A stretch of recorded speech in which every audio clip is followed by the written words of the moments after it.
করোনার ভ্যাকসিন আবিষ্কারের দাবি গ্লোব বায়োটেকের ৮ সপ্তাহের মধ্যে মানবদেহে ক্লিনিক্যাল ট্রায়াল। একদিনে সর্বোচ্চ শনাক্ত 4019, আরও 38 জনের মৃত্যু। মিঠু সিন্ডিকেট, মিঠুটা কোন ব্যক্তি সেটা আমি দেখি নাই।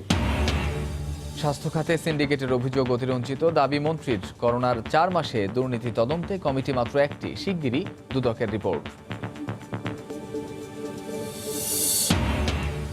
ভার্চুয়াল সংবাদ সম্মেলনে সাংবাদিকদের প্রশ্নে উত্তেজিত বিএনপি মহাসচিব মির্জা ফখরুল। বাজেটের কপি ছেঁড়া বিএনপির ঔদ্ধত্য মন্তব্য তথ্যমন্ত্রীর।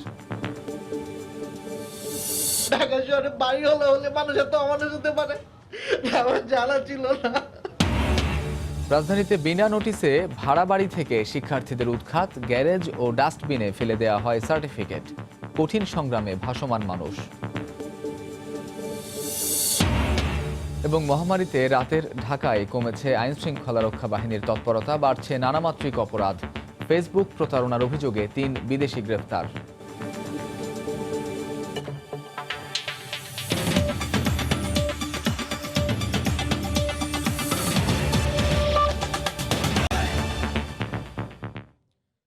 সময় সংবাদের সঙ্গে আছি আমি কামরুজ্জামান মামুন।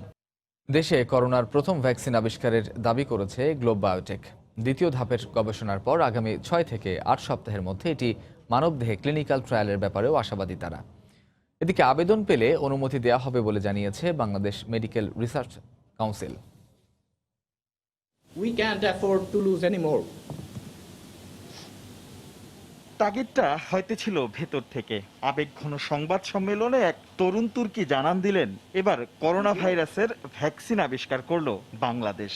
দেশীয় প্রতিষ্ঠান গ্লোব বায়োটেক লিমিটেড ভ্যাকসিন আবিষ্কারের প্রাথমিক পরীক্ষায় শতভাগ সফলতা পাওয়ার দাবি করেছে। বৃহস্পতিবার রাজধানীতে সংবাদ সম্মেলনে গ্লোব বায়োটেক লিমিটেডের পক্ষ থেকে দাবি করা হয়, ভ্যাকসিনটি প্রাথমিক অ্যানিমেল ট্রায়ালে অ্যান্টিবডি তৈরির প্রমাণ পেয়েছেন তারা। দ্বিতীয় ধাপে রেস্ট্রিক্টেড অ্যানিমেল ট্রায়ালে যাবে সংস্থাটি, যাতে 6 থেকে 8 সপ্তাহ পর্যন্ত সময় লাগতে পারে। এর পরের ধাপ মানবদেহে ক্লিনিক্যাল ট্রায়াল। 614 নাম্বার পজিশনে একটা অ্যামাইনো অ্যাসিড মিউটেশন আছে। সেই মিউটেশনটা কনসিডার করেই কিন্তু আমরা আমাদের টার্গেট ডেভেলপ করেছি। প্রিলিমিনারি একটা ট্রায়াল করেছি, 6 থেকে 8 সপ্তাহ লাগবে আমাদের একটা রেগুলেটেড ট্রায়াল করে বিএমআরসিতে এথিক্যাল অ্যাপ্রুভালের জন্য দিতে। এখন এটা ডিপেন্ড করতেছে বিএমআরসি আমাকে কতদিনে অ্যাপ্রুভাল দিবে। ক্লিনিক্যাল ট্রায়াল ও পরে বাজারজাতের জন্য সরকারের সংশ্লিষ্ট দপ্তরে অনুমতির জন্য যাবেন তারা। এখন ইনস্ট্যান্ট আমার কাছে 5 থেকে 7 মিলিয়ন বায়াল তৈরি করার মতো সক্ষমতা আছে। আমি যখন এখান থেকে ক্লিয়ারেন্স পাবো সরকার থেকে, আমি প্রোডাকশন শুরু করতে পারবো। Bangladesh medical research council BMRC বলছে, প্রোটোকল মেনে আবেদন করলে দেয়া হবে অনুমোদন। হিউম্যান ট্রায়ালে যখন যাবেন তখন আমাদের এথিক্যাল অ্যাপ্রুভালের জন্য আমাদের কাছে সাবমিট করবেন পেপার। আমরা তখন ওইটা দেখবো এবং সেটাও একটা সিআরওর মাধ্যমে আসতে হবে। সেটা মহামারী করোনা ভাইরাস 6 মাস পার করেছে। সংক্রমণ ও মৃত্যুর ভয়ানক পরিস্থিতি সামলাতে হিমশিম খাচ্ছে বাংলাদেশ সহ গোটা বিশ্ব। রাশেদ লিমন, সময় সংবাদ, ঢাকা। দেশে একদিনে সর্বোচ্চ 4019 জনের দেহে করোনা ভাইরাস শনাক্ত হয়েছে। এ নিয়ে মোট আক্রান্তের সংখ্যা ছাড়ালো 1.5 লাখ। 24 ঘন্টায় আরও 38 জন মারা যাওয়ায় মৃতের সংখ্যা বেড়ে দাঁড়ালো 1926 জনে। এদিন সুস্থ হয়েছেন রেকর্ড 4334 জন। দুপুরে স্বাস্থ্য অধিদপ্তরের নিয়মিত অনলাইন বুলেটিনে এ তথ্য জানানো হয়। চিকিৎসা বিজ্ঞানের সব আবিষ্কার, গবেষণার অন্বেষণকে বৃদ্ধাঙ্গুলি দেখানো এক ভাইরাসের কারণে অস্বস্তিকর জীবনযাপনে বাধ্য হচ্ছে মানুষ। বাংলাদেশের মতো ঘনবসতিপূর্ণ দেশে সংক্রমণের ঝুঁকি এমনিতেই বেশি। বৃহস্পতিবার জানানো হলো, সবশেষ 24 ঘন্টায় নতুন করে ভাইরাসটিতে আক্রান্ত হয়েছেন 4019 জন, মারা গেছেন 38 জন। গত 24 ঘন্টায় যা নমুনা পরীক্ষা হয়েছে তাতে শনাক্ত হয়েছেন 4019 জন। 24 ঘন্টায় মৃত্যুবরণ করেছেন 38 জন।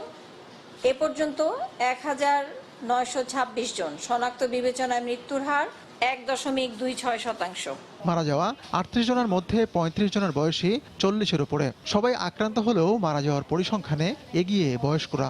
41 থেকে 50 বছরের মধ্যে 14.80%, 51 থেকে 60 বছরের মধ্যে 29.08% এবং 60ঊর্ধ্ব ব্যক্তি 43.31%। বুলেটিনে বলা হয়, করোনা মুক্ত হয়ে পরদিনই কর্মস্থলে যোগ দেওয়া যাবে না। যে কেউ কোভিড-19 পজিটিভ হলে তিনি 14 দিন অবশ্যই আইসোলেশনে থাকবেন এবং লক্ষণ উপসর্গ মুক্ত হলে তিনি আরও 14 দিন কোয়ারেন্টাইন থেকে স্বাভাবিক কাজে ফিরবেন। সুতরাং যারা নিয়োগকারী আছেন তারা এই বিষয়টি বিবেচনায় নিয়ে তাদের কর্মী, কর্মকর্তা, কর্মচারী যারা আছেন তাদেরকে কাজে ফিরতে সহায়তা করবেন। হাত ধোয়া, মাস্ক পরা এবং একে অপর থেকে দূরে থাকার মধ্য দিয়ে নিজেকে, নিজের পরিবারকে, এমনকি গোটা মানবজাতিকে রক্ষা করতে পারার এমন স্বাস্থ্যবিধি আসেনি আগে। তাই সহজ এই বিষয়গুলো মানতে হবে বাঁচার তাগিদে। আতিকুর রহমান তামাল, সময় সংবাদ, ঢাকা।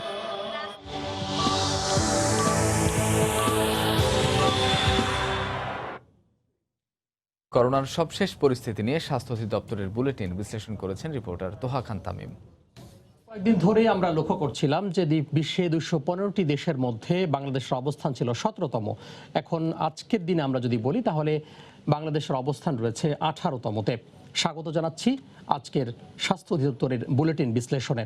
গত 24 ঘন্টা সার্বিক চিত্রের যদি দিকে তাকাই তাহলে আমরা দেখতে পাচ্ছি নমুনা পরীক্ষা হয়েছে 2 জুলাই 18,362 জনের এবং এ থেকে আক্রান্ত হয়েছেন 4,019 জন। আজও মৃতের খাতায় যোগ হয়েছে 38 জনের নাম এবং এ পর্যন্ত মৃত্যুবরণ করেছেন 1,926 জন। এবং আমরা দেখতে পাচ্ছি যে প্রতিদিন যে হারে মৃত্যুবরণ করছেন কিন্তু তার থেকে অধিক হারে কিন্তু সুস্থ হয়েছেন। আক্রান্তের চিত্রের সূচকে আমরা দেখতে পাচ্ছি প্রথম আক্রান্ত হয়েছিলেন 8 মার্চ 3 জন। দিন যত গড়িয়েছে ততই কিন্তু আক্রান্তের সংখ্যা বেড়েছে। আমরা দেখেছি আজ পর্যন্ত 2 জুলাই অর্থাৎ প্রায় 1.5 লাখ পার হয়ে গিয়েছে আক্রান্তের সংখ্যা। মৃতের চিত্রের দিকে তাকালে আমরা দেখতে পাচ্ছি সেই সূচকটাও কিন্তু ঊর্ধ্বমুখী। প্রথম বাংলাদেশে আমরা দেখেছি যে 18 মার্চ একজন মারা গিয়েছিলেন, এরপরে 18 এপ্রিল 84 জন, তার এক মাস পরে 18 মে 349 জন। এরপরে কিন্তু সূচকটা আক্রান্তের মতোই ঊর্ধ্বগামী হয়েছে। আজকে 2 জুলাই আমরা দেখতে পাচ্ছি যে 1926 জনে গিয়ে দাঁড়িয়েছে। আমরা দেখতে পাচ্ছি যে সবচেয়ে বেশি 27 জন হয়েছিলেন 23.12%। সেই দিন হারটা বেশি হয়েছিল। 26 থেকে আজকে 2 জুলাই পর্যন্ত যদি হিসেব করি তাহলে বলা যায় 20, 21 এবং 22 এর মধ্যে কিন্তু এই হারটা ওঠানামা করছে। বাংলাদেশে এখন পর্যন্ত সুস্থ হয়েছেন 66,442 জন, যার শতাংশ হচ্ছে 43.34%, 1.26% মৃতের হার এবং চিকিৎসাধীন রয়েছেন 85,268 জন। স্বাস্থ্যবিধি যদি আমরা না মানি তাহলে কিন্তু আমরাই আমাদের পরিবারের জন্য, আপন জনের জন্য তথা সারা দেশের জন্য কিন্তু আমরাই ক্ষতিগ্রস্তের কারণ হব, ক্ষতির কারণ হব। তো সেক্ষেত্রে স্বাস্থ্যবিধি মানার কোনো বিকল্প নেই। তো এই ছিল আজকের বিশ্লেষণে। স্বাস্থ্য খাতে দুর্নীতি ও সিন্ডিকেটের কোনো অস্তিত্ব নেই, সবই অতিরঞ্জিত, এমনটাই দাবি স্বাস্থ্যমন্ত্রীর। এদিকে করোনার 4 মাসে স্বাস্থ্য খাতে দুর্নীতি ও অনিয়মের নানা অভিযোগ উঠে আসলেও মন্ত্রণালয় থেকে তদন্ত কমিটি হয়েছে মাত্র 1টি। বিশেষজ্ঞরা বলছেন এমন নিষ্ক্রিয়তা দুর্নীতিকে আরও উৎসাহিত করবে। অন্যদিকে দুদক বলছে করোনাকালে স্বাস্থ্য খাতের দুর্নীতি নিয়ে দ্রুত একটি রিপোর্ট প্রকাশ করতে যাচ্ছে তারা। এহসান জুয়েলের রিপোর্ট। করোনাকাল, বিপর্যস্ত স্বাস্থ্য খাত। চিকিৎসকদের সুরক্ষা সামগ্রীর কেনাকাটায় গোলমিলের পর হোটেলে থাকা খাওয়ার বিলে অসঙ্গতির অভিযোগ। জরুরি পরিস্থিতির সুযোগে চিকিৎসা সরঞ্জাম কেনাকাটা সহ সবশেষ করোনা পরীক্ষার কিট সংকটে নানা প্রশ্ন। দেশে করোনার সংক্রমণ শুরু মার্চে। এই সময়ে নানা অনিয়ম আর দুর্নীতির অভিযোগ উঠে এলেও গত 4 মাসে মন্ত্রণালয় তদন্ত কমিটি করেছে কেবল N95 মাস্ক কেনাকাটার। সেই রিপোর্টও দায়সারা। এইসব অভিযোগের পরিপ্রেক্ষিতে অগ্রণী ভূমিকা পালন করার কথা স্বাস্থ্য মন্ত্রণালয়ের, কিন্তু এখন পর্যন্ত দৃশ্যমান কোনো ব্যবস্থা নিতে দেখা যায়নি। উল্টো সিন্ডিকেটের অস্তিত্ব অস্বীকার করে স্বাস্থ্যমন্ত্রী দাবি করছেন এইসব বিষয় অতিরঞ্জিত। মিঠু সিন্ডিকেট, মিঠুটা কোন ব্যক্তি সেটা আমি দেখি নাই। সিন্ডিকেট কথাটা যে ব্যবহার হয় এটা আমরা অতিরঞ্জিত। সিন্ডিকেট থাকতে পারে, আমি তো চোখে দেখি নাই, কারণ আমার কাছে এখানে কোনো সিন্ডিকেটের কোনো অবস্থান নাই। 600টা জায়গা থেকে ক্রয় হয়, তো 600টা জায়গায় সিন্ডিকেট করা তো ইজ ডিফিকাল্ট। অভিযোগগুলোর তদন্ত না হওয়াকে দুঃখজনক মনে করছেন বিশেষজ্ঞরা। ক্রয় খাতের সিদ্ধান্ত গ্রহণ যারা করেন তারা এসব কিছু জানেন না, এই কথা বললে, এটা তাদের নলেজের বাইরে এই কথা বললে কিন্তু বিশ্বাস করা যাবে না। এবং তারই কিন্তু প্রমাণ যেটা দেখা গেছে, বিভিন্ন সময় স্বাস্থ্য খাতে উচ্চ পর্যায়ে জড়িত ব্যক্তিবর্গদের একাংশ কিন্তু দেশে বিদেশে সম্পদের বিকাশ ঘটিয়েছেন। করোনার আগে দুদক স্বাস্থ্য খাত নিয়ে যে রিপোর্ট দিয়েছে 6 মাস পর সম্প্রতি সে অনুযায়ী 14টি প্রতিষ্ঠান কালো তালিকাভুক্ত করে স্বাস্থ্য অধিদপ্তর। করোনাকালীন সময়ে দুর্নীতি নিয়ে এখন নতুন করে তদন্ত করছে দুদক, সেই রিপোর্ট দেওয়া হবে শীঘ্রই। অনুসন্ধান সবই চলছে, যা আপনারা দেখছেন পত্রিকায় আপনারা যা পাচ্ছেন, আমরা প্রত্যেকটাই ইনকোয়ারি করছি, ইনকোয়ারির অর্ডার আছে এবং আমি মনে করি যে এগুলো রিপোর্ট আমরা সহসা পাবো। এরপরে আমরা বুঝতে পারবো যে what is to be done. Dudok নিজেরা তদন্ত চালিয়ে যাওয়ার পাশাপাশি দুর্নীতি রোধে স্বাস্থ্য মন্ত্রণালয় কি করছে সেই বিষয়টিও জানতে চেয়েছে মন্ত্রণালয়ের কাছে। হিসান জুয়েল, সময় সংবাদ, ঢাকা। ঢাকা দক্ষিণ সিটি কর্পোরেশনের ওয়ারি লকডাউন নিয়ে তৈরি হয়েছে নতুন বিভ্রান্তি। স্বাস্থ্য অধিদপ্তরের প্রজ্ঞাপনের সঙ্গে মিল নেই সংশ্লিষ্ট এলাকার সড়কের নামের। অন্যদিকে কোন সড়ক কতটুকু লকডাউন হবে তা নিয়েও সংশয়ে আছেন স্থানীয়রা। কাউন্সিলর বলছেন, লকডাউন এলাকার সরেজমিনে পরিদর্শন না করায় কিছু ভুল রয়ে গেছে। সাদাত রহমতুল্লাহর আরও একটি রিপোর্ট। আসছে 4 জুলাই থেকে লকডাউনে যাচ্ছে দক্ষিণ সিটি কর্পোরেশনের ওয়ার্ডের 41 নং ওয়ার্ড। এরই মধ্যে সড়ক ও স্থান নির্ধারণ করে দিয়েছে স্বাস্থ্য অধিদপ্তর, কিন্তু স্বাস্থ্য অধিদপ্তরের পাঠানো সড়কের সঙ্গে মিল নেই স্থানীয় সড়কের। এছাড়া প্রজ্ঞাপনে ঢাকা সিলেট মহাসড়কের জয়কালী মন্দির থেকে বলদা গার্ডেন অংশকে লকডাউনের কথা বলা হলেও স্থানীয় প্রশাসন লকডাউন এলাকা চিহ্নিত করে যে ম্যাপ দিয়েছে সেখানে এই অংশকে রাখা হয়েছে লকডাউনের বাইরে। এছাড়া প্রজ্ঞাপনে বিভিন্ন সড়কের নাম যেমন ভুল করা হয়েছে, তেমনি এমন রাস্তার কথাও বলা হয়েছে বাস্তবে যার অস্তিত্ব নেই ওয়ারি এলাকায়। এমন বাস্তবতা নিয়েই লকডাউনে যাচ্ছে ওয়ারির 41 নং ওয়ার্ড। দেখলাম যে জাহাঙ্গীর রোডটা কোন সাইডে বলছে আমি নিজে যাই না। আমাদের আওতায় পড়ছে কিনা ঠিক বলতে পারি না। সাধারণ মানুষের মধ্যে রয়েছে মিশ্র প্রতিক্রিয়া। এখনো জানা নেই কি করা যাবে কি করা যাবে না। 14 দিন দিয়েও তো দেখতে পারতো, এরপর সমস্ত দোকানপাট বন্ধ। হ্যাঁ, আপনার মুদি দোকান, সাধারণ দোকানগুলো খোলা থাকবে না। এটা দিচ্ছে ভালো, আমাদের জন্য ভালো, জনগণের জন্য ভালো, কিন্তু আমাদের এমন একটা অবস্থা, কিন্তু ব্যবসা বাণিজ্য আমরা করে খাইতে পারবো না। তাইলে স্থান নির্ধারণে কিছুটা সমস্যার কথা স্বীকার করেছেন স্থানীয় জনপ্রতিনিধিও। আশ্বাস দ্রুতই তা সমাধানের। ভুল কিছুটা হয়েছে, এটা আমাদের কাছ থেকে তো আসে নাই, এটা স্বাস্থ্য মন্ত্রণালয়ের অধিদপ্তর থেকে আসবে। এদিকে স্থানীয় সরকার মন্ত্রী জানান, যেসব এলাকায় করোনা রোগী পাওয়া যাবে স্বাস্থ্য অধিদপ্তরের পরামর্শক্রমে পর্যায়ক্রমে সব এলাকায় লকডাউন হবে। আমরা যেটা করছি সেখানে কিছু সফল হচ্ছে, কিছু ভুল আছে, এটা ওটা, কিন্তু তারপরও কিছুটা তো আমরা সফলতা আছে। এখন আপনি যদি মনে করেন যে একেবারে হোল স্টেপ ওপেন করে দেন যে না আমরা হাত পা গুটে বসে যাই, তো তাইলে তো এটা একবার সিরিয়াসলি স্প্রেড করবে। করোনা সংক্রমণ রোধ করার জন্য রেড জোন ভিত্তিক লকডাউনের অংশ হিসেবে 21 দিনের জন্য লকডাউন করা হচ্ছে রাজধানীর ওয়ারি এলাকা। সাদাত রহমতুল্লাহ, সময় সংবাদ, ঢাকা। করোনা দুর্যোগে বাড়ি যাওয়ার সুযোগে বিনা নোটিশে শিক্ষার্থীদের উৎখাত করছেন ঢাকার অনেক বাড়িওয়ালা। ধানমন্ডিতে শিক্ষার্থীদের সার্টিফিকেট, ল্যাপটপ সহ সব জিনিসপত্র ভাগাড়ে ফেলে দিয়েছেন এক বাড়িওয়ালা। অন্যদিকে এক বেসরকারি বিশ্ববিদ্যালয়ের 130 শিক্ষার্থীকে হোস্টেল থেকে বিতাড়িত করা হয়েছে।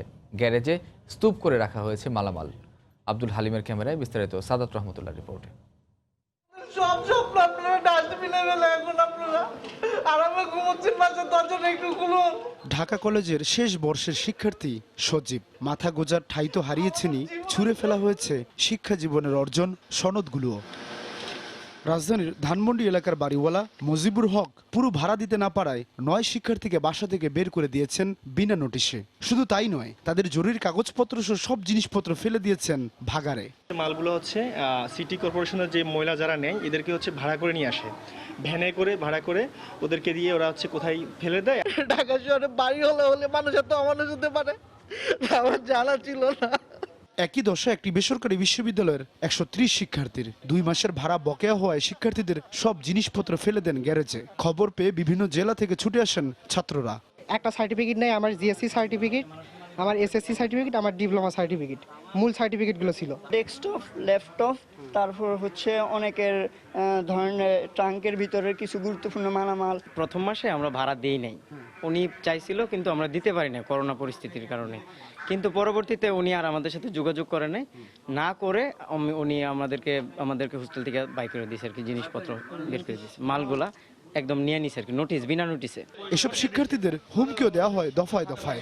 এসে দেখলাম মালামাল এলাম, আমার একটা ছেলে একটা টি শার্টও পাইনি এখনো। সার্টিফিকেট সেটা তো গেছেই, ইভেন তার থেকে আরো এটা খারাপ, মানে ওটা তো মূল লাইফে একটা স্টুডেন্ট লাইফে ওটা গুরুত্বপূর্ণ জিনিস।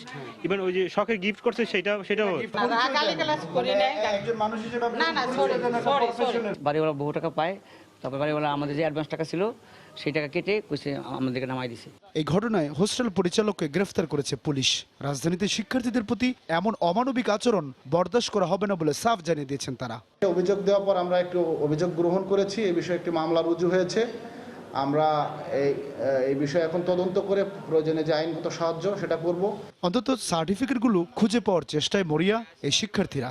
ঢাকায় এমন কয়েক লাখ শিক্ষার্থী ব্যাচেলর বাসায় ভাড়া থাকেন। করোনার এই দুঃসময়ে শিক্ষার্থীদের প্রতি যদি মানবিক আচরণ করেন বাড়িওয়ালারা, তাহলে করোনা পরবর্তী সময়ে এসব শিক্ষার্থীরা আবারও ঘুরে দাঁড়াতে পারেন। সাদাত রহমতুল্লাহ, সময় সংবাদ, ঢাকা। যুগে যুগে নিপীড়িত, নিঃস্ব আর ভাসমান মানুষেরা শুধু পেটের ক্ষুধা মেটাতেই সংগ্রাম করেন। করোনাকালে সেই যুদ্ধ যেন আরও বেড়েছে।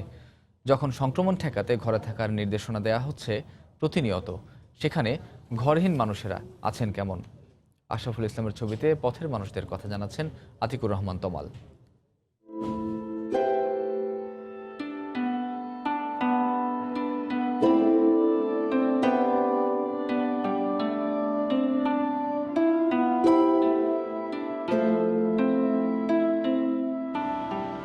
আগের রাতে চুরি হয়ে গেছে চাল, সেই ক্ষোভে আর দুঃখে নিয়তিকেই গালাগাল করছিলেন রমনা এলাকার ফুটপাতের বাসিন্দা মিনারা বেগম। তার চেয়েও যে কেউ গরিব থাকতে পারে সেই দুঃস্বপ্নই যেন বাস্তব হলো করোনাকালে। মানুষের কাছে খুঁজলে মাংলে ওই পচা গলা সরা মরা ওগুলো দেয়, ওগুলো তো খাওয়ান যায় না। এরপরে ওই কেউ একটু খিচুড়ি মিচুড়ি দিলে একটু খাই, না দিলে এখন মুঠ চাল রিলিফের পাইছি, এখন মুঠ কিনেও আনি, এইরকম করে করে খাই। ওদিকে ইতিউতি ঘুরে কিছু না পেয়ে কারওয়ান বাজার থেকে একটা পচা কাঁঠাল কুড়িয়ে এনে নীলক্ষেতের রাস্তায় বসেই খাচ্ছিল বাপ মাহারা শরীয়তপুরের সুজন। খিদাটা বেশি, মানে কারওয়ান বাজার গেছি যে একটু কারণটা আনছি, মানে কিছু খাইছি, কিছু ভালো পাইছি, আবার ওখানে পচা, মানে আবার পেটটা তারা বললো না, অনেক খায় তার লাভ নেই। যৌবনকালে সন্তানকে নিশ্চয়ই ওলা বেবির গল্প শোনাতেন মা। সেই ওলা বেবি এখন ফিরেছে ভিন্ন নামে, কিন্তু মা এতদিনে নিজের নাম তো বটেই ভুলে গেছেন সন্তানের নামও। তাই বোধহীন হয়ে পলাশীর মোড়ের একই স্থানে বসে থাকেন দিনের পর দিন। এক সময়ের ব্যস্ত কমলাপুরে এখন চড়ুই পাখির আনাগোনা, যাত্রী কম, খাবার নেই, তাই দুচোখে রাজ্যের ক্ষুধা নিয়ে বসে থাকে গাজীপুরের সোহেল। মানুষদের ইনকাম নেই, তাদের ইনকাম থাকবে কোথায়? তাদের ইনকাম না থাকে তারা কোথায় গেছে এটা সঠিক বলা যায় না। সামাজিক দূরত্ব, ঘন ঘন হাত ধোয়া, মাস্ক পরা কিংবা ঘরে থাকার নির্দেশ এই মানুষদের কাছে উপহাসের মতো শোনায়। নষ্ট হয়ে গেছে আর তরকারি শেষ। আচ্ছা, এখন খাবেন কি তাহলে আজকে? আমরা এই পানি ভাতের আগে ধুয়ে খেতে হবে দুপুরের খাওয়ান। তরকারি নেই, পানি দিয়ে পিস দিয়ে খাইতে হবে। খাওয়ার একটু টাকা নাই ভাই, মাছ কই পাবো? মাছের টাকা কইতেন যোগাবো ভাই? মাছের টাকা ওই বন্ধের আগে থেকে তো আমরা কাজ বাজ বন্ধ ভাই। প্রান্তিক এই মানুষদের করোনা সতর্কতার চেয়ে তাদের পেটের ক্ষুধার দুশ্চিন্তা বেশি। তারা সংখ্যায় যেমন কম নয়, তেমনি এই শহরে সচ্ছল মানুষও তো অনেক। যদিও বাংলাদেশে করোনা সংক্রমণের শুরুর দিকে এই মানুষদের অনেকে খাদ্য সাহায্য করলেও এখন সেই তৎপরতা অনেকটাই নগণ্য। কারো জন্য সুরক্ষা, কারো জন্য উদম জীবন, এমন বৈষম্যে টিকতে না পেরেই হয়তো বোধ বিবেচনার বাইরে চলে গেছেন অনেকে। আতিকুর রহমান তমাল, সময় সংবাদ, ঢাকা। করোনা ক্রান্তিতে কাজ হারিয়ে গ্রামে ফেরা মানুষের চাপ বাড়ছে রংপুর সহ উত্তরের জেলাগুলোতে। এতে উত্তরের আর্থসামাজিক বিপর্যয়ের যে শঙ্কা সৃষ্টি হয়েছে তা মোকাবিলায় এখনই উদ্যোগের দাবি সংশ্লিষ্টদের। তারিকুল ইসলাম ও শাকিল মাহমুদের ক্যামেরায় বিস্তারিত রতন সরকারের রিপোর্টে। জীবিকার তাগিদে ঘর ছেড়ে পরবাসী হওয়া মানুষগুলো করোনা ক্রান্তিতে বেকার হয়ে ফিরে আসছে দল বেঁধে। পরিবারের প্রয়োজনে একসময়ের অভাবী এই জনপদ ছেড়ে কাজের আশায় রাজধানী সহ দেশের বিভিন্ন স্থানে পাড়ি দিয়েছিল। যা বেতন পাচ্ছি তাতে আমাদের তো সংসার চলে না, রুম ভাড়া খাওয়া হয় না, সে কারণে আমি ওখান থেকে চলে আসছি। বাড়িতে এসি আসার পরে বাড়িতেও কাজকর্ম নেই, বেকার অসহায়ের মধ্যে আছি, কেউ তো খোঁজ খবর নেয় না। ঢাকা থেকে আসার পর থেকে এখন আমাকে কেউ আর কাজে নিতেছে না। বিজিএমইএ এর তথ্য মতে পোশাক শিল্পে নিয়োজিত 50 লাখ শ্রমিকের 3/4 বৃহত্তর রংপুর দিনাজপুর অঞ্চলের। 2 কোটি মানুষ যখন কর্মসংস্থান হারিয়েছে তারা কিন্তু আর শহরে নেই, প্রত্যেকেই ছড়িয়ে পড়েছে গ্রামে।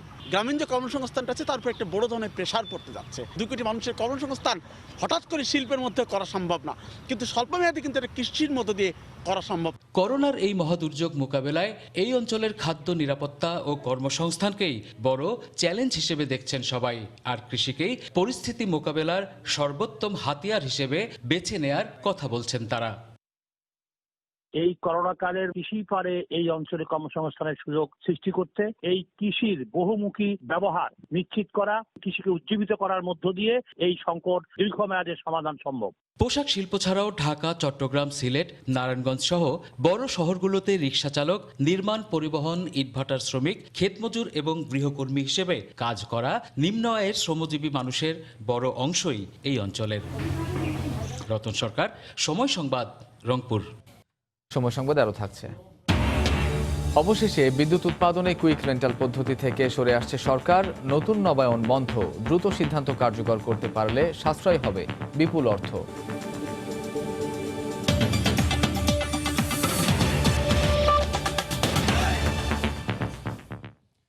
ভার্চুয়াল সংবাদ সম্মেলনে সাংবাদিকদের প্রশ্নে উত্তেজিত বিএনপি মহাসচিব মির্জা ফখরুল ইসলাম আলমগীর। দলটির দাবি, মহাসচিবকে বিব্রত করতেই সাংবাদিক বেশে এমন অবান্তর প্রশ্ন। এদিকে 2020-21 অর্থ বছরের বাজেট বাস্তবায়নযোগ্য নয় মন্তব্য করে বিএনপি মহাসচিব বলছেন, দুর্নীতি অব্যাহত রাখতেই সরকার এই বাজেট পাশ করেছে। সম্প্রতি জাতীয় সংসদে 2020-21 অর্থ বছরের বাজেট পাশের পর দেশের অন্যতম প্রধান রাজনৈতিক দলের সঙ্গে আনুষ্ঠানিক প্রতিক্রিয়া জানাতে অনলাইনে জরুরি সংবাদ সম্মেলন করেন বিএনপির মহাসচিব মির্জা ফখরুল ইসলাম আলমগীর। যেখানে হাসপাতালে এ সময় তিনি দাবি করেন, বর্তমান প্রেক্ষাপটে এ বাজেট বাস্তবায়ন সম্ভব নয়। দলটির পক্ষ থেকে বাজেট প্রত্যাখ্যান করার কথাও জানান তিনি। সরকার তাদের লুণ্ঠনের প্রক্রিয়াকে অব্যাহত রাখার জন্য পার্লামেন্টে মাত্র একদিন আলোচনা করেছে এবং তা পাশ করে নিয়েছে। জনগণের জীবন ও জীবিকার কোনো মূল্য তাদের কাছে নেই। তারা এখন করোনা পরীক্ষার জন্য দুর্গত মানুষের কাছে ফি নিচ্ছে।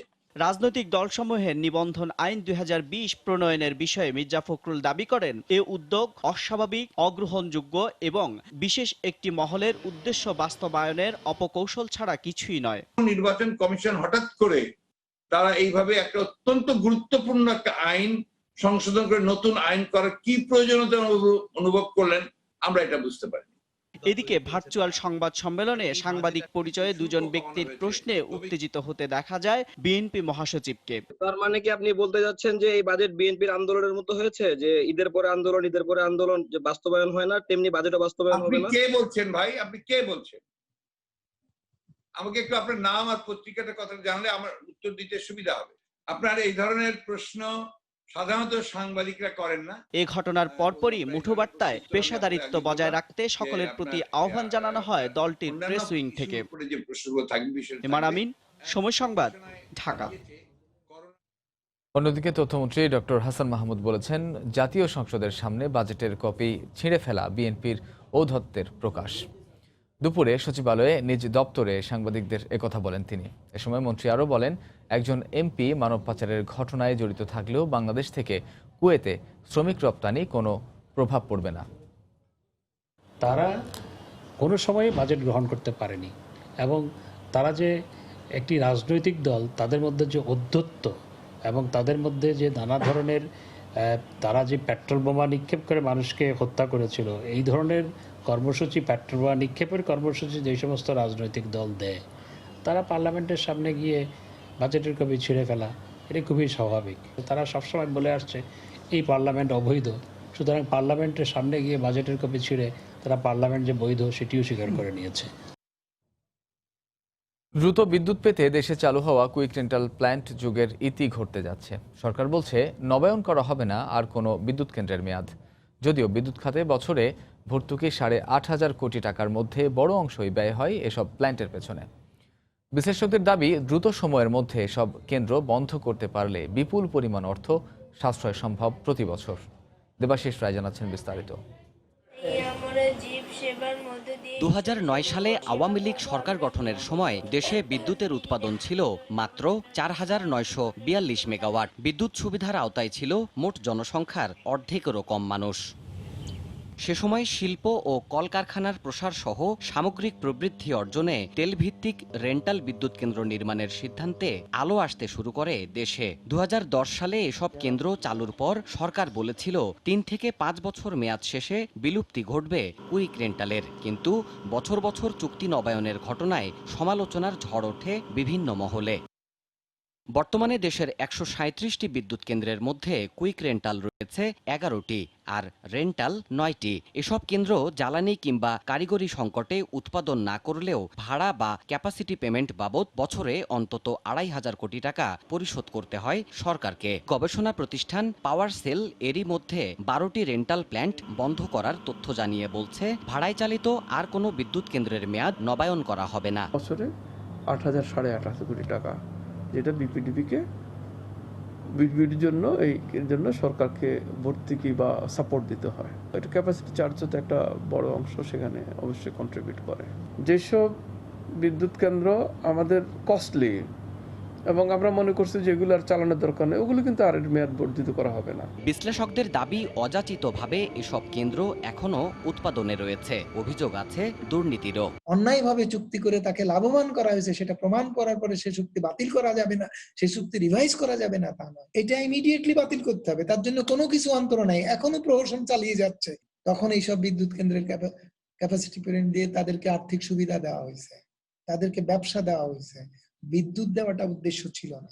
এসব বিদ্যুৎ কেন্দ্র সম্পূর্ণরূপে বন্ধ হলে সাশ্রয় করা ভর্তুকির টাকা বিদ্যুৎ খাতের টেকসই উন্নয়নে কাজে লাগানো সম্ভব বলেও জানাচ্ছেন বিশ্লেষকরা। দেবাশিস রায়, সময় সংবাদ, ঢাকা। ফেসবুক বান্ধবীর পাঠানো উপহার সামগ্রী তুলতে গিয়ে প্রায় 23 লাখ টাকা খোয়ালো এক যুবক। এ ঘটনায় প্রতারণা ও ব্ল্যাকমেইলিংয়ের অভিযোগে 3 বিদেশি নাগরিককে গ্রেফতার করেছে সিআইডি।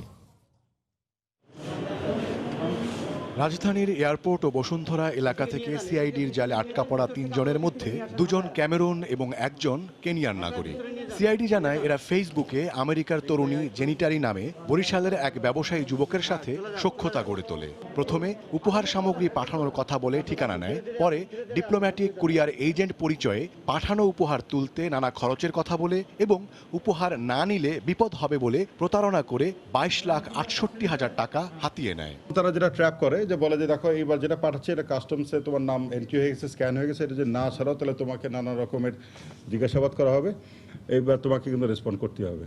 তো যদি আমেরিকা থেকে হয় তাহলে আবার আমেরিকান এমবেসি একটা বিষয় আছে, তাদের থেকেও ক্লিয়ারেন্স নিতে হবে, এবং যদি না দিতে চায় তখন আবার থ্রেটও করা হয়। তো এই টেলিফোন কনভারসেশনের মধ্যে আবার আমাদেরই বাঙালি ভয়েসের কেউ না কেউ নিজেকে কাস্টমসের এজেন্ট সেজে সে আবার তখন বলে আমি সিএনএফ এর লোক, আমি এরকম আপনার একটা বিষয় ছিল জানেন কি, জানি তো, তারপরে এরকম টাকা দিতে হবে। তো এরকম 2-3 দফায় টাকাটা নিয়ে তারপর আস্তে করে তারা কেটে পড়ে। সিআইডি জানায় অভিযানের সময় আসামিদের সামলাতে বেশ বেগ পেতে হয়েছে তাদের। আসলে এরা এতটাই কনভালসিভ, অ্যারোগেন্ট এবং উগ্র। কালকে যখন অ্যারেস্ট করতে গেছে মারামারি থেকে শুরু করে চেয়ার টেবিল ভাঙা শুরু করছে। পুলিশকে পারলে ওদের তো গায়ে শক্তি বেশি, পারা কঠিন। এদের কোনো ইমোশন নাই, সাইকোলজি খুবই স্ট্রং, প্রফেশনাল স্কিল, আপনি কি প্রশ্ন করবেন এটা ও জানে। সো ব্রেক করা খুব ডিফিকাল্ট। এ চক্রের সঙ্গে জড়িত বাংলাদেশিদের গ্রেফতারে অভিযান অব্যাহত আছে বলেও জানায় পুলিশের অপরাধ তদন্ত বিভাগ সিআইডি। এ ঘটনায় রাজধানীর বিমানবন্দর থানায় একটি মামলা করা হয়েছে। ওমর ফারুক, সময় সংবাদ, ঢাকা। রাতের ঢাকায় কমেছে আইনশৃঙ্খলা রক্ষা বাহিনীর তৎপরতা। আর এই সুযোগে বাড়ছে অপরাধ। করোনা সংক্রমণের কারণে জনবল সংকটকে দুষছে বাহিনী। শাহরিয়ার জামান দ্বীপের রিপোর্ট। করোনাকালের রাত যেন আরো নীরব, নিস্তব্ধ। এই নীরবতার প্রতিফলন আইন শৃঙ্খলা বাহিনীতেও। ধিমেতালেই চলছে তাদের কার্যক্রম। রাজধানীর বেশ কয়েকটি এলাকা ঘুরে দেখা গেছে বেশিরভাগ জায়গাতেই নেই চেকপোস্ট। কোথাও চেকপোস্ট আছে, নেই নিরাপত্তা বাহিনীর সদস্য। এখানে কোনো চেকপোস্ট নাই, চেকপোস্ট উঠে গেছে। চেকপোস্ট থাকলে তো ভালোই, কোনো অসুবিধা হয় না। করোনা আসার পর থেকে এরা চেক টেক দেয় না, আগে মাঝে মাঝে দিতে হয় না, দেয় না একদম। আর সেই সুযোগে নগর জুড়ে বাসাবাড়িতে বাড়ছে চুরির ঘটনা। আইন শৃঙ্খলা বাহিনী বলছে করোনার কারণে লোকবল সংকট দেখা দিয়েছে, তাই চাইলেও আগের মতো কার্যক্রম চালানো যাচ্ছে না। এছাড়াও কাজ কমে যাওয়ায় বেড়ে গেছে ছোটখাটো অপরাধও। গৃহ চুরি যে বিষয়টি সেটি এখন প্রাধান্য পাচ্ছে। পাশাপাশি বিভিন্ন জায়গায় হঠাৎ করে যে বিভিন্ন ধরনের মূল্যবান সামগ্রী ছিনিয়ে নেওয়ার ঘটনা, সে ধরনের অভিযোগ পাচ্ছি আমরা মূলত এই দুটো বিষয়কে মাথায় রেখে আমরা নিরাপত্তা ব্যবস্থা পুনর্বিন্যস্ত করেছি। আমাদের যে স্ট্যাটিক ডিপ্লয়মেন্ট সেটাকে আমরা হ্রাস করে আমরা মূলত যে মোবাইল ডিপ্লয়মেন্ট সেগুলোকে দিকে আমরা মনোনিবেশ করি। অপরাধীদের আইনের আওতায় আনতে সচেষ্ট থাকার কথাও জানান তিনি। শাহরিয়ার জামান দীপ, সময় সংবাদ, ঢাকা। ব্রাহ্মণবাড়িয়ার নাসিরনগর উপজেলার একটি ইউনিয়নে সংঘবদ্ধ অপরাধে জড়িয়ে পড়েছেন নারীরা। গত কয়েক বছরে দেশজুড়ে ওই এলাকার অন্তত 100 নারী ছিনতাইকারী ধরা পড়েছেন। এলাকাবাসী ও জনপ্রতিনিধিরা বলছেন অপরাধ ঠেকাতে সক্রিয় তারা, আর পুলিশ বলছে সেখানে একটি স্থায়ী ক্যাম্প স্থাপনের চিন্তাভাবনা চলছে। জুয়েল রহমানের ক্যামেরায় উজ্জ্বল চক্রবর্তীর রিপোর্ট। ব্রাহ্মণবাড়িয়া জেলা সদর থেকে প্রায় 60 কিলোমিটার দূরে নাসিরনগরের ধর্মমণ্ডল ইউনিয়ন গ্রামটিতে অনুসন্ধানকালে বের হয়ে আসে চাঞ্চল্যকর লোমহর্ষক অনেক ঘটনা। এলাকাবাসী জানায় এলাকার নারীরা উচ্চ মূল্যে আগাম বিক্রি হয় অপরাধী চক্রের হাতে। তাদের বেশিরভাগেরই টার্গেট থাকে ট্রেনের নারী যাত্রীরা।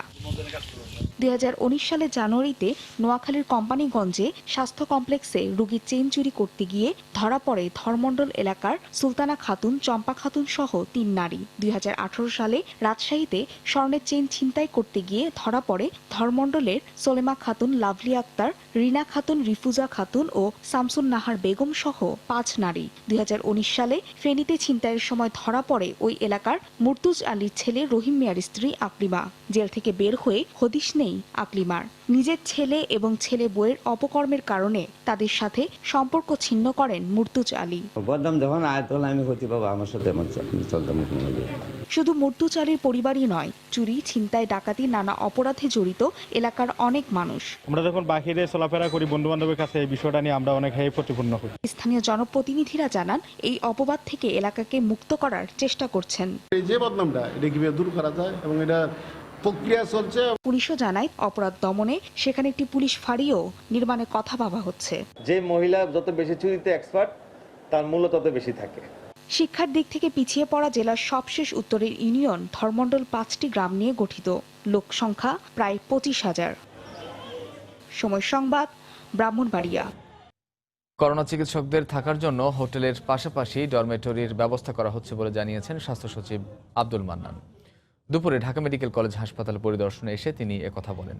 এ সময় তিনি জানান চিকিৎসকদের থাকা খাওয়া বাবদ 20 কোটি টাকা খরচের বিষয়ে ঢাকা মেডিকেল কর্তৃপক্ষের রিপোর্ট দেওয়ার পরই তদন্ত করা হবে। কোনো অনিয়ম বড় কিছু বা এরকম কিছু না, এটা আমরা দেখছি। এটা তো অর্থ মন্ত্রণালয় থেকে একটা নির্দেশনা দিয়েছে যে এই পেমেন্টটা দেওয়ার আগে একটু খতিয়ে দেখা। ব্রিগেডিয়ার নাসির সাহেবের কাছে আমরা একটা লিখিতভাবে একটা রিপোর্ট চেয়েছি, এটা ওভারঅল একটা রিপোর্ট তিনি দিবেন এবং দেওয়ার পরই আমরা বুঝবো যে আসলে এটা অনিয়ম হয়েছে কিনা। ডাক্তারদের সাথে সরকার আছে, আমরা যদি তাদেরকে হোটেলে না রাখতে পারি তাহলে হোটেলের মতোই আমাদের যে ডরমেটরিগুলো আছে, যেগুলোতে আপনারা জানেন যে আমাদের ডেপুটি সেক্রেটারি জয়েন্ট সিটি লেভেলের কর্মকর্তারা ট্রেনিং করছে, নিশ্চয়ই এগুলো স্ট্যান্ডার্ড, ওগুলোতে আমরা বলছি যে বিকল্প হিসাবে নেওয়ার জন্য। রাষ্ট্রপতি ও প্রধানমন্ত্রীর নির্বাহী আদেশের মাধ্যমে স্থায়ী নিয়োগের দাবিতে মানববন্ধন করেছেন অস্থায়ী ভিত্তিতে সরকারি প্রতিষ্ঠানে কর্মরত মেডিকেল টেকনোলজিস্টরা। সকালে মহাখালী স্বাস্থ্য ভবনের সামনে ব্যানার হাতে নিয়ে মানববন্ধন করেন তারা। রাষ্ট্রপতির নির্বাহী আদেশে 183 জনের মধ্যে 145 জন মেডিকেল টেকনোলজিস্টকে সরাসরি নিয়োগের দাবি ছিল তাদের কণ্ঠে, কিন্তু এর বাইরেও সরকারি হাসপাতালে আরও 4 থেকে 500 জন স্বেচ্ছাসেবী টেকনোলজিস্ট রয়েছেন যারা কয়েক বছর ধরে স্বেচ্ছায় কাজ করছেন। তাদের অভিযোগ, করোনা মহামারীর মধ্যে জীবনের ঝুঁকি নিয়ে রোগীদের নমুনা সংগ্রহ ও পরীক্ষা নিরীক্ষার কাজ করলেও বেতন ভাতা সহ সরকারি সকল সুযোগ সুবিধা বঞ্চিত মেডিকেল টেকনোলজিস্টরা। এতে কেউ কেউ মানবেতর জীবনযাপন করছেন। এই অবস্থায় অবিলম্বে তাদের নিয়োগের দাবি জানানো হয়। আমরা এমন পরিশ্রম করেছি আপনারা কেউ চিন্তা করতে পারবেন না, যে হচ্ছে যখন এই কোভিড মহামারীর লগ্নে যখন কাউকে পাচ্ছিল না, যে আমরা রাত দিন না খেয়ে না দিয়ে পরিশ্রম করে কাজ করেছি। এই যে 145 জনের যে লিস্ট, এই লিস্টে এটা অত্যন্ত দুঃখের সাথে জানাই আমরা যে আইডিসিআর যেখানে দেশের 13 থেকে 14% টেস্ট যে প্রতিষ্ঠান করতেছে, সেই দুইটা প্রতিষ্ঠানের একটা ব্যক্তি বা একজন মেডিকেল টেকনোলজিস্টের নাম এখানে আসে নাই। এরাই যদি বাদ পড়ে আসলে তাহলে মানে যারা ঢুকছে মানে তারা কোথা থেকে ঢুকছে, তারা কারা? এখন থেকে সিটি কর্পোরেশন কর্তৃপক্ষই খাদ্যের মান যাচাই করতে পারবেন। সকালে রাজধানীর ফুলবাড়িয়ায় খাদ্য পরীক্ষাগার উদ্বোধন শেষে ঢাকা দক্ষিণের মেয়র ব্যারিস্টার শেখ ফজলে নূর তাপস একথা বলেন। এতে অভিযান পরিচালনা, মামলা জট থেকে অব্যাহতি সহ নিরাপদ খাদ্য সরবরাহ সহজ হবে বলেও জানান তিনি। এর আগে আমরা যখন বিভিন্ন কোম্পানির পণ্যকে আমরা যখন জরিমানা করতে যেতাম বা তাদের বিরুদ্ধে ব্যবস্থা নিতে যেতাম, তারা মামলা টুকে দিত। নির্ণয় না করে আমরা জরিমানা করতে পারি না বা তাদের বিরুদ্ধে ব্যবস্থা নিতে পারি না। এরকম অনেক মামলা বিভিন্ন জায়গায় পেন্ডিং আছে। এই অ্যাক্রিডিটেড ল্যাবরেটরির মাধ্যমে আমরা মান নির্ণয় পূর্বক আমরা সেটা যথাযথ ব্যবস্থা নিতে পারব। 40% বেশি বাজার ধরে না রাখা বা এসএমপি ইস্যুতে বিটিআরসির একের পর এক বিধিনিষেধ আরোপে আইনি লড়াই থেকে পিছু হটল গ্রামীণফোন। আদালতে করা রিট তুলে নেয়ার ঘোষণা দিয়ে নিয়ন্ত্রক সংস্থার সাথে আলোচনায় বসতে আগ্রহের কথা জানিয়েছে মোবাইল অপারেটরটি। বিটিআরসি বলছে, যে কোনো বিরোধ নিরসনে খোলা আলোচনার দরজা। শুভ খানের রিপোর্ট। গেল 21 জুন টেলিকম সেবায় গ্রামীণফোনের একক আধিপত্য ভাঙতে দুটি বিধিনিষেধ আরোপ করে বিটিআরসি। 1 জুলাই থেকে নিয়ন্ত্রক সংস্থার অনুমতি ছাড়া নতুন কোনো সেবা প্যাকেজ দিতে পারবে না গ্রামীণফোন। বিদ্যমান সেবা প্যাকেজ অফার পরিবর্তনেও কমিশনের অনুমতি লাগবে। এছাড়া গ্রামীণফোনের গ্রাহকরা 3 মাসের বদলে 2 মাস পার হলে নম্বর ঠিক রেখে নতুন অপারেটরে যেতে পারবেন। নতুন এই বিধিনিষেধ আরোপের সিদ্ধান্তকে চ্যালেঞ্জ করে গেল 28 জুন আদালতে যায় গ্রামীণফোন। একই দিন কল আদান প্রদানের আয়ে গ্রামীণফোনের ভাগ কমিয়ে 10 পয়সার পরিবর্তে 7 পয়সা নির্ধারণ করার কথা জানায় বিটিআরসি, যা আগামী 16 জুলাই থেকে কার্যকর হবে। নিয়ন্ত্রক সংস্থার এমন করা অবস্থানে আইনি লড়াই থেকে সরে আসার ঘোষণা দিয়েছে শীর্ষ অপারেটরটি। এক বিবৃতিতে গ্রামীণফোন বলছে, নিয়ন্ত্রক সংস্থার সাথে তাদের বোঝাপড়ায় যে ঘাটতি আছে তা গঠনমূলক ও অর্থবহ আলোচনার মাধ্যমে নিষ্পত্তি করতে আগ্রহী তারা। গ্রামীণফোনের আলোচনার প্রস্তাবে সম্মতি জানিয়েছে নিয়ন্ত্রক সংস্থা বিটিআরসি। আমাদের সকল অপারেটরের জন্য আমাদের আলোচনার দরজা সবসময় খোলা।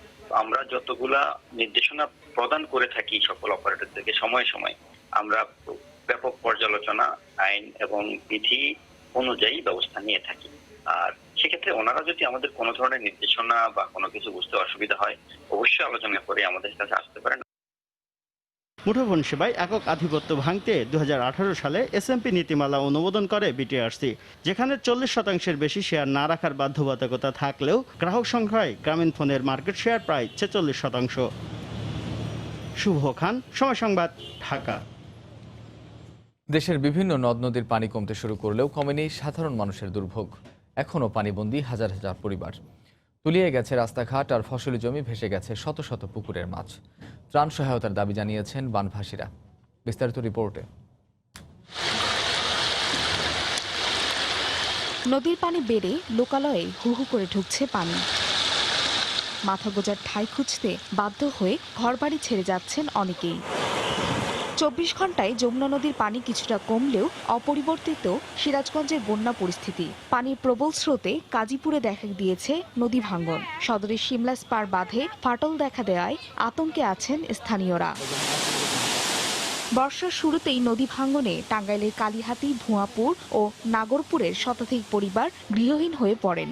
সব হারিয়ে মানবেত জীবনযাপন করছেন তারা। ভ্যান রিক্সাও চালাইতে পারতেছে না ভ্যানগাড়িরা, আমরা কর্মস্থলে যাইতে পারতেছি না। সরকার যদি কিছু আমাদের জন্য কিছু করে, এইটাই দাওয়াত। বাড়িঘর আর রাস্তায় কোমর পানি, নেই কোনো কাজকর্ম। এর মধ্যে আবার খাদ্য সংকট দেখা দিয়েছে জামালপুরের ইসলামপুরে। গাছের কাঁচা কাঁঠাল আর ভুট্টার গুঁড়ো খেয়ে কোনো মতে দিন পার করছেন অনেকে। খাওয়া দাওয়া করে বানাচ্ছি না, গরু ছাগল মরবে নাকছে, খাওয়াবে করে। সরকারে খালি পানি নেই, কোনো তো খাইতে দেয় না আমার ঘরে। এই ব্যাঞ্জে তাঙ্গ তো বাঁচানো খুব জুলুম বেজে গেছে গাং করে। পাহাড়ি ঢলে পানিবন্দী সুনামগঞ্জের নিম্নাঞ্চলবাসী। প্রবল স্রোতে ভেসে গেছে শত শত পুকুরের মাছ। সব মাছই 1 কেজি 1.5 কেজি 2 কেজি ওজনের আছিল। আমরা এই মাছের টাকা দিয়ে এবার আমরা কোম্পানির কিস্তি দেওয়ার কথা আছিল। নটা পুকুর হঠাৎ করে বন্যায় অকল মাছ বাসায় হয়ে গেছে, কিন্তু আমরা 15-16 জন মানুষের কাম করে চিন্তা করতে আমরা। এছাড়া মানিকগঞ্জ ও গাইবান্ধা সহ দেশের বিভিন্ন জেলার নদ নদীর পানি কমলেও বিপদসীমার উপর দিয়ে প্রবাহিত হতে থাকায় দুর্ভোগ কাটছে না সাধারণ মানুষের। এ অবস্থায় ত্রাণ সহায়তা চেয়েছেন বানভাসীরা। ফাহরিয়া ফারজানা, সময় সংবাদ। এই মুহূর্তে সিরাজগঞ্জ জেলার শহর রক্ষা বাঁধ এলাকায় আছেন সহকর্মী রিঙ্কু কুন্ডু। সরাসরি যাচ্ছি তার কাছে। রিঙ্কু। ধন্যবাদ মামুন। আসলে গত কয়েকদিন যমুনা নদীর পানি বৃদ্ধি অব্যাহত থাকলে কিন্তু আজ যমুনা নদীর পানি কিছুটা কমেছে। পানি উন্নয়ন বোর্ড যেটি জানিয়েছে আজকে যমুনা নদীর পানি সিরাজগঞ্জ পয়েন্টে 6 সেন্টিমিটার কমে বিপদসীমার 42 সেন্টিমিটার ওপর দিয়ে প্রবাহিত হচ্ছে। কিন্তু পানি কমলেও কিন্তু আসলে আমরা দেখেছি গতকাল রাতে সিরাজগঞ্জের সদর উপজেলার শিমলা স্পারবাদ এলাকায় কিন্তু ধস দেখা যায় এবং মুহূর্তে কিন্তু সেই স্পারবাদের প্রায় 70 মিটার এলাকা কিন্তু নদীগর্ভে বিলীন হয়ে যায়। তো এই নদীগর্ভে বাঁধ বিলীন হওয়ার পরে কিন্তু এলাকাবাসীর মধ্যে একটি ভাঙন আতঙ্ক ছড়িয়ে পড়ে। তারা মসজিদের মাইকের মাধ্যমে তারা জানায় যে ঘরবাড়ি অন্যত্র সরিয়ে নিতে এবং রাতভর সেই এলাকার লোকজন কিন্তু তাদের বসতবাড়ি এবং ব্যবহৃত জিনিসপত্র নিয়ে বাঁধের ওপর কোনো রকমে আশ্রয় নেয়। আমরা সারাদিন আজকে ঘুরে দেখেছি সিরাজগঞ্জের এই শিমলা এলাকায়, সেখানে কিন্তু আসলে মানুষ খোলা আকাশের নিচে তারা আসলে বসবাস করছে এবং ভাঙন কিন্তু অব্যাহত রয়েছে।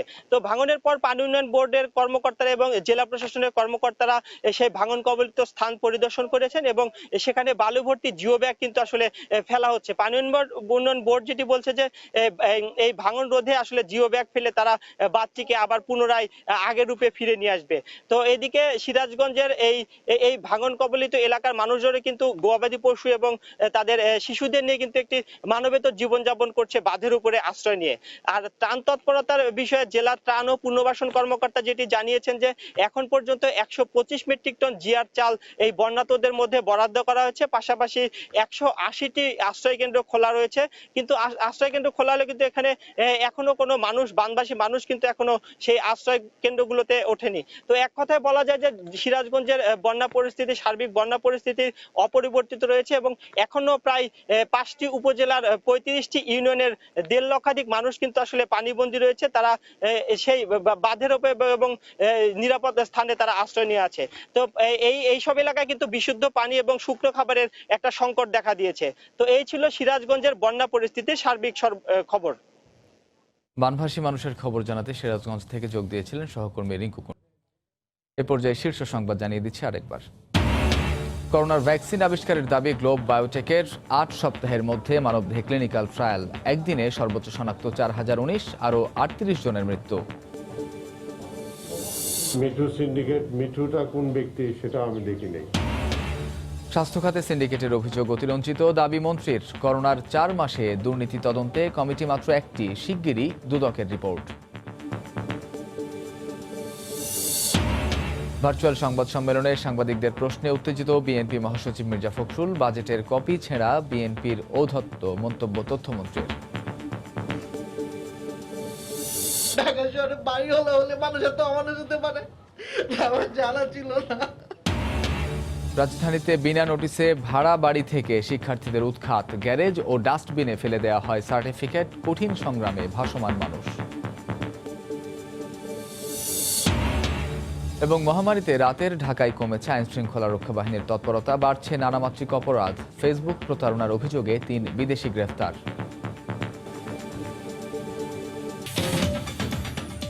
এই ছিল এখনকার মতো। যে কোনো খবর পেতে ভিজিট করুন সময়নিউজ.tv। আপনার মোবাইলে সময় সংবাদ দেখতে ও সব খবর পেতে ডাউনলোড করুন সময় অ্যাপ। এছাড়া এইমাত্র পাওয়া খবর আপনার মোবাইলে পেতে SMS করুন *BN লিখে পাঠিয়ে দিন 16242 নম্বরে। সঙ্গে থাকুন সময়ের।